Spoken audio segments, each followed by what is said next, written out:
अस्सलाम वालेकुम guys, welcome to first vlog. आपने पहला मेरा व्लॉग नहीं देखा तो इस व्लॉग के बाद जरूर देखना है। मैं आपको देहात के माहौल दिखाऊंगा, खूबसूरत खेत, खूबसूरत देहात की जिंदगी, खूबसूरत देहात के जो घर होते हैं वो आपको दिखाऊंगा और देहात का खूबसूरत जो इलाका होता है, बस्ती होती है, गाँव होते हैं, वो आपको दिखाऊंगा। मेरे साथ ही रहना है। मेरा यूट्यूब चैनल सांवल विलेज डायरीज, इसको सब्सक्राइब कर लें, कमेंट्स कर लें अच्छे और वीडियो को जरूर शेयर करना है आपको। मैं अभी काम पर था, घर जा रहा हूँ, घर की तरफ जा रहा हूँ। जो मेरा रास्ता है ना, एक तरफ से खेत है, दूसरी तरफ से है नहर। वो आपको रास्ता दिखाऊंगा, कैसा रास्ता है और कच्चा रास्ता है, और चलते हुए भी मजा आता है कच्चे रास्तों पे। तो जो साथ में नहर है उसके साथ छोटे छोटे पौधे लगे हुए हैं, वो भी आपको दिखाएंगे और आपको खेत दिखाएंगे, गांव के अच्छे घर दिखाएंगे। मेरे चैनल के साथ ही रहना है। चलिए आपको गांव की सैर कराते हैं।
जी गाइस, मुझे आप बताएं मेरे गांव का माहौल आपको कैसा लगा, मेरे गांव के दरख्त और खेत कैसे लगे आपको।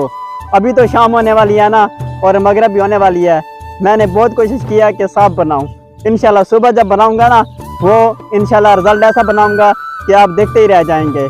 और आप लोग मुझे कमेंट्स भी करें, लाइक करें वीडियो, और मेरा जो चैनल है इसको नहीं भूलना है, सब्सक्राइब लाजमी करना है। देखो, एक तरफ से ये नहर है, एक तरफ से ये खेत है सब। ये देखो, ये कपास वगैरह है इस तरफ से, और घास है। तो आपको ऐसी चीज़ें दिखाता रहूँगा। गांव के घर, जब बारिश होगी गांव का कैसा माहौल हो जाता है, जब फिर गांव में गर्मी होती है क्या हाल हो जाता है, ये भी आपको दिखाऊंगा। और मेरे चैनल को नहीं भूलना है, मेरे साथ ही रहना है। और मैं ये भी बताऊंगा मैं क्या काम करता हूँ, कैसे जाता हूँ, कैसे लिफ्ट मांगता हूँ, और पैदल का कितना सफ़र है, और कैसे मैं बस पर जाता हूँ, कच्चे रास्ते से पक्के रास्ते पे जाता हूँ, बड़ी रोड पे, फिर बस पे कैसे मैं बैठता हूँ, और कितना किराया लेते हैं मुझसे, और फिर कैसे कैसे लोग मुझे मिलते हैं रास्ते में और दुकान पे जो मैं काम करता हूँ। और सब कुछ आपको इंशाल्लाह दिखाऊंगा। मेरे साथ ही रहना। मेरा यूट्यूब चैनल को सब्सक्राइब करना है, मेरे चैनल को नहीं भूलना। मेरे चैनल का name Sanwal village diaries. Okay, love you.